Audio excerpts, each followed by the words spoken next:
había un hombre llamado Costumbre. Costumbre estaba habituado a ir a trabajar siempre siguiendo el mismo camino. Todos los días el hombre se levantaba, se duchaba, se vestía, desayunaba y se ponía a caminar hacia su trabajo. Un día Costumbre se paró y empezó a reflexionar. Llevo tantos años haciendo lo mismo. ¿Y si probara algo nuevo? ¿Y si probara algo diferente? Pero cada vez que pensaba esto, notaba cómo se le hacía un nudo en el estómago. No. Mejor sigo como estoy. Porque yo sé lo que puedo esperar, yo sé que lo que hay en mi camino siempre lo controlo. No. Seguiré caminando por el mismo camino. Pero un día Costumbre durmió muy mal.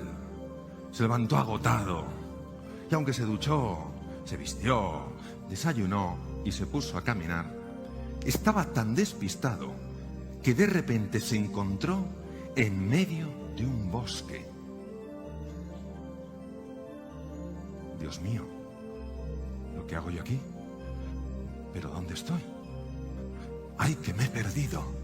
Llevado por el pánico, empezó a correr en una y otra dirección, adentrándose cada vez más en la hondura de ese bosque. Hasta que de repente, en un claro, vio un anciano que estaba sentado apoyado sobre un tronco y al parecer profundamente dormido. Costumbre se acercó a él. Perdone, yo no le quisiera molestar. ¿Sabes? Es que me he perdido. Por favor, despierte. El anciano no despertaba. Costumbre empezó a zarandearle. ¡Despierte! ¿Cuál es mi camino? Pero por más que le zarandeó, aquel anciano no abrió los ojos. Enfadado porque pensaba que el anciano sencillamente pasaba de él, se dio la vuelta para partir cuando escuchó con perfecta claridad: agarra aquello que encuentres en tu camino. Costumbre giró y allí solo estaba el mismo anciano, igual de dormido, sin entender muy bien lo que significaban esas palabras. Costumbre siguió corriendo intentando salir de aquel lugar. El día fue pasando y cayó la oscura noche. Y en plena oscuridad, Costumbre llegó a lo que por el sonido parecía el cauce de un gran río. Estaba en su desesperación dispuesto a lanzarse a aquel agua, cuando en medio de la oscuridad escuchó con perfecta claridad las mismas palabras: agarra aquello que encuentres en tu camino. Costumbre, que no veía nada, que no entendía nada, se puso a gritar: ¿pero qué voy a agarrar? ¿Qué voy a agarrar si aquí no hay más que piedras?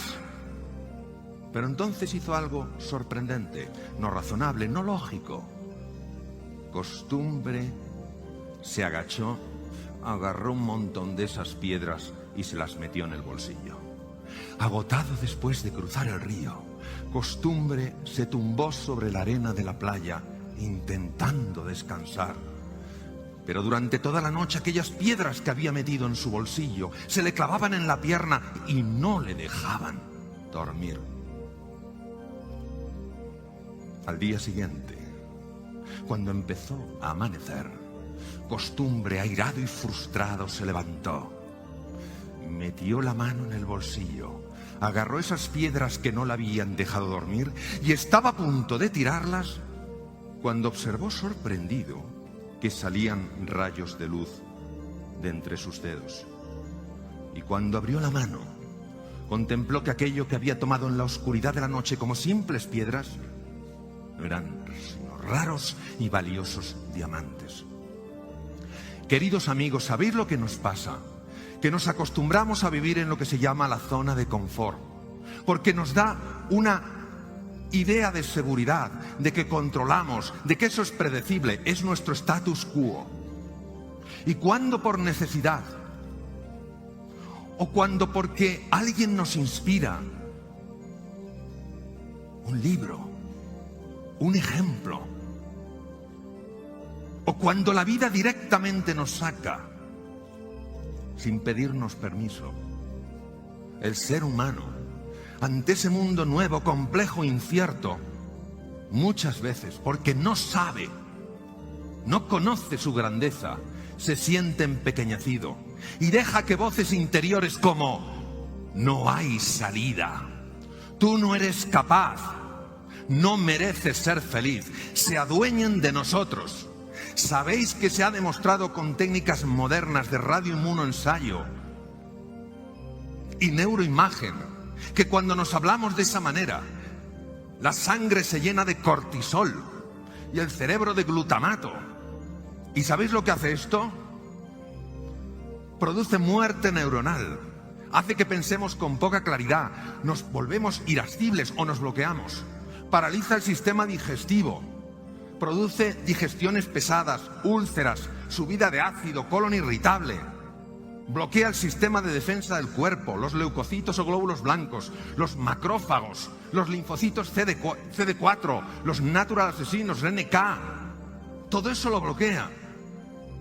Sin embargo, cuando un ser humano ante la incertidumbre, ante la complejidad, en lugar de arrugarse, dice sí al desafío, y a pesar del miedo, a pesar de la oscuridad, cree que hay algo hermoso, que hay diamantes ahí en algún lugar y que los va a encontrar, está demostrado que empiezan a activarse genes rápidos en menos de 4 horas.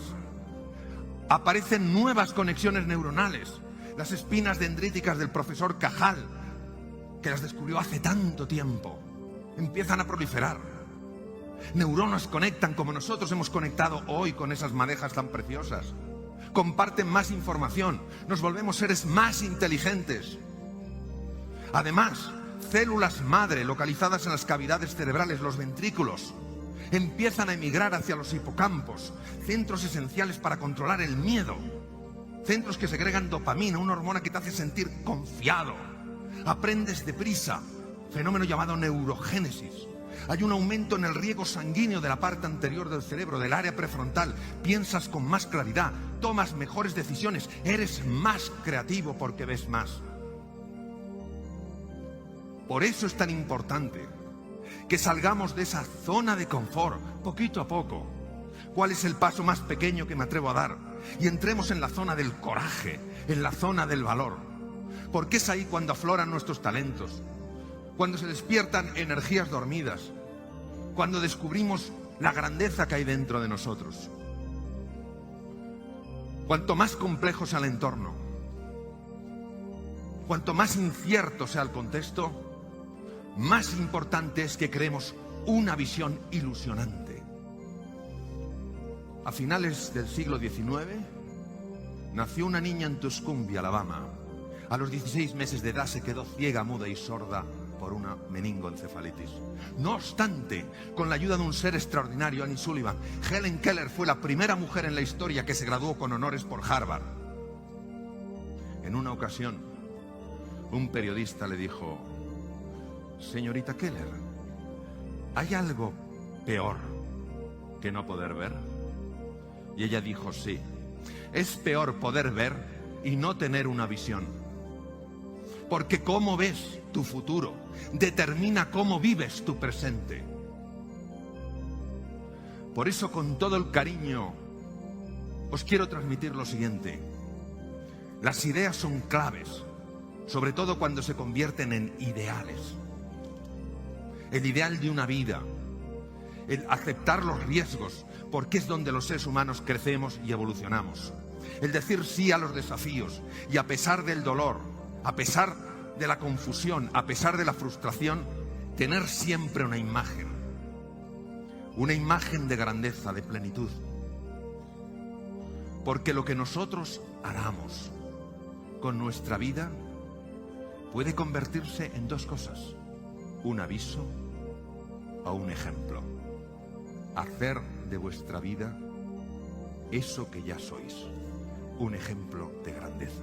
Gracias.